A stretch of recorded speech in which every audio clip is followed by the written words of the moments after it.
চাচা, ও চাচা, কেমন আছেন? আমি চিনলাম না বাবা।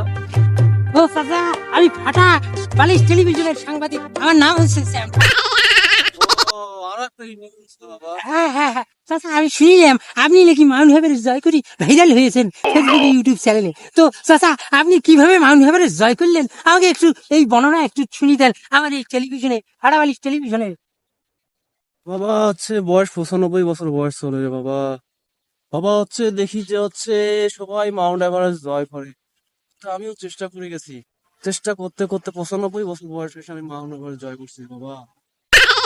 এই দেখলেন দুষ্ট শ্রোতারা, আপনারা যারা এই ফাটাবালিশ টেলিভিশন দেখছেন, এই ফাটাবালিশ টেলিভিশনের সাংবাদিকতা করছি আমি শ্যামঠা। দেখলেন চাচা 95 বছর বয়সী, তারা চাচার কিন্তু একটা সাধ্য ছিল যে না পারিলে একবার দেখো শতবার, তাই চাচা শতবার না দেখি যাই হোক 95 বারের ভেলায় তিনি কিন্তু এই মাউন্ট এভারেস্ট জয় করেছেন। চাচা নাকি মায়ের পেট থেকে পড়িয়ায় এই মাউন্ট এভারেস্ট জয় করার জন্য তার মাথায় বুদ্ধি ছিল, এই বুদ্ধি থাকায় তিনি 95 বছর ধরে খালি মাউন্ট এভারেস্টে চড়ে আর নামে আর পরে এই তারপরে 95 বছর বয়সে তিনি 1 তারিখে এবং জানুয়ারির 25 তারিখের শেষ মাথায় তিনি মাউন্ট এভারেস্ট জয় করেছেন। এই জন্য সবাই এই ভিডিওটাকে লাইক করবেন, শেয়ার করবেন আর একটা কমেন্ট করবেন।